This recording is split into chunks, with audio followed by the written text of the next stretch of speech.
현재 우리 은하는 중심의 뚜렷한 막대 구조와 함께 사방에 휘감긴 거대한 4개의 나선팔로 이루어진 거대한 막대 나선 은하로 추정됩니다. 그런데 최근 우리 은하의 실제 모습이 사실 이와는 크게 다를 수 있다는 새로운 징후가 발견되었죠. 어쩌면 우리 은하는 3, 4개의 뚜렷한 나선팔을 휘감고 있는 것이 아니라 수많은 세밀한 깃털 같은 구조로 얽혀있는 양떼구름 같은 모습의 원반이었을지 모릅니다. 과연 우리 은하의 진짜 모습은 무엇일까요? 우주먼지의 현자타임즈, 최근 새롭게 거론되고 있는 우리 은하의 새로운 몽타주에 관한 이야기입니다.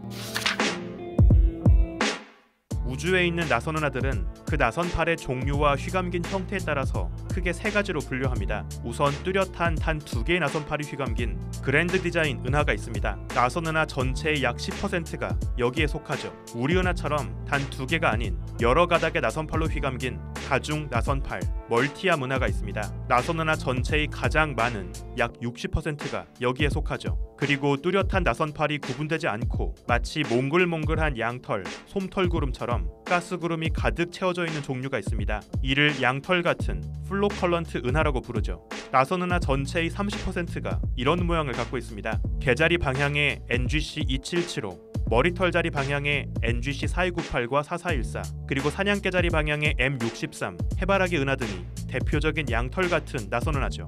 뚜렷한 메인 나선팔 없이 그저 복실복실한 깃털 양털처럼 보이는 이런 모습의 은하는 우리가 알고 있는 우리 은하의 익숙한 모습과는 많이 다릅니다. 그런데 어쩌면 우리 은하도 이런 모습의 나선 은하일지 모릅니다. 우리 은하의 지도를 그릴 때 특히 별에 비해서 가스구름의 정확한 거리를 재는 것은 훨씬 까다롭습니다. 가스구름의 실제 크기가 얼마인지 알기 어렵고, 같은 방향에 보이는 별들이 가스구름보다 더 가까운 곳에 놓인 별인지, 가스구름보다 더 넘어 뒤에 있는 배경별인지, 아니면 가스구름과 정말 같은 거리에 놓여서 그 구름 속에 속한 별인지 분간하기 어렵기 때문이죠. 그래서 여전히 우리 은하 속에 분포하는 가스구름의 지도는 오차 범위가 큽니다. 천문학자들은 최근 우리 은하 원반 속에서 한창 별이 태어나고 있는 다양한 별 형성 가스구름들을 스피처 적외선 망원경으로 세밀하게 관측했습니다. 적외선 은하 원반 관측 레거시, 글림스라고 부르죠. 그리고 정확하게 그 가스구름 속에 포함된 별들을 선별했습니다. 이후 최근까지 우리 은하 속 별들의 정밀한 거리 분포 지도를 그리고 있는 가이아 위성의 데이터를 함께 활용해서 가장 정밀한 가스구름과 별들의 분포 지도를 그렸죠. 특히 이번 연구에선 우리 은하의 거대한 메인 나선팔 중 하나인 궁수자리 나선팔 주변 영역에 집중했습니다. 궁수자리 나선팔을 따라서 독수리 성운, 오메가 성운, 삼열 성운, 그리고 석호 성운 등 아주 유명한 네임드 성운들이 놓여 있죠. 천문학자들은 이 아름다운 성운 속 별까지 거리를 정밀하게 반영해서 이들이 궁수자리 나선팔을 따라 어떻게 분포하는지 확인했습니다.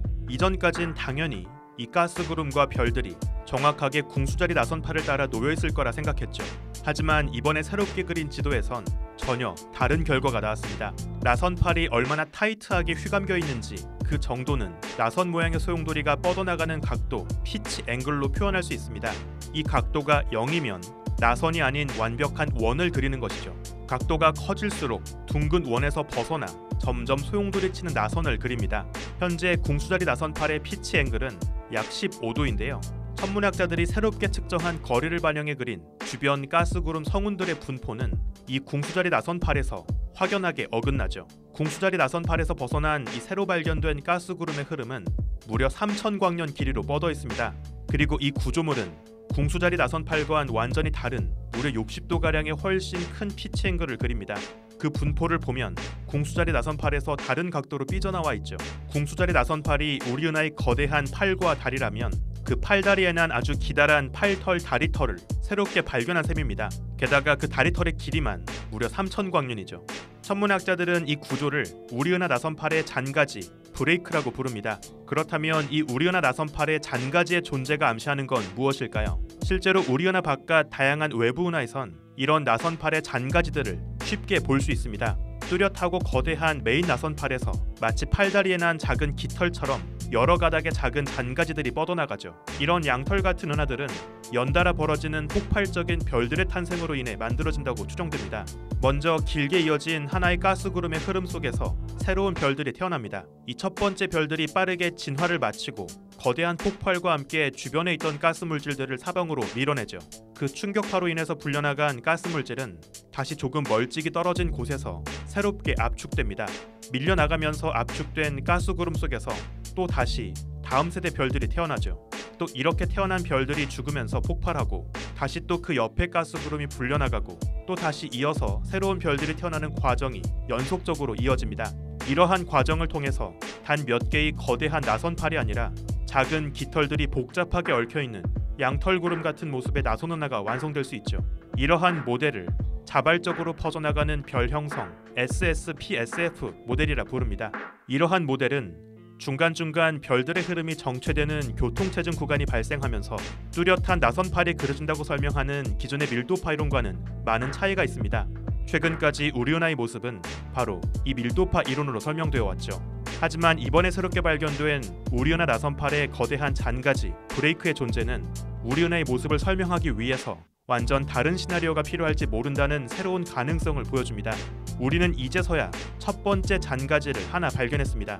이번에 발견된 이 3000광년 길이의 잔가지가 궁수자리 나선팔에서 하나만 삐져나와 있을 뿐인 건지 아니면 다른 나선팔에서도 아직 발견하지 못한 또 다른 잔가지들이 잔뜩 숨어 있을지 아직은 알 수 없죠. 어쩌면 우리 은하는 매끈한 나선팔을 갖고 있던 것이 아니라 팔털과 다리털이 복실복실하게 잔뜩 나있는 털북숭이 모습의 양털 같은 은하였을지 모릅니다. 언젠가 또 다른 다양한 수천 광년 길이의 잔가지들이 연이어 발견된다면 우리에게 익숙했던 교과서 속의 우리 은하의 상상도는 완전 다른 모습으로 바뀔 수 있지 않을까요? 우리는 수억 광년 멀리 떨어진 다른 외부 은하들의 모습은 실컷 보지만 정작 우리가 살고 있는 우리 은하의 모습은 한눈에 볼 수 없습니다. 안드로메다 은하에 살고 있는 외계인들도 안드로메다의 모습은 알 수 없겠죠. 이런 처지를 보면 우리는 마치 거울이 없는 세상을 살고 있는 것 같은 기분이 듭니다. 우린 남들의 얼굴은 실컷 볼 수 있지만 정작 나 자신의 얼굴은 비춰볼 수 없죠. 그저 거울도 보지 못하고 눈을 감은 채 자신의 얼굴 곳곳을 더듬으며 나 자신의 몽타주를 어설프게 그려갈 뿐입니다. 과연 안드로메다 은하에 살고 있는 존재들이 그들의 밤하늘에서 보고 있을 우리 은하의 모습은 어떤 모습일까요? 우주먼지의 현자타임즈, 오늘은 여기서 마칩니다. 구독과 좋아요도 부탁드릴게요. 우주먼지 여러분 감사합니다. 안녕.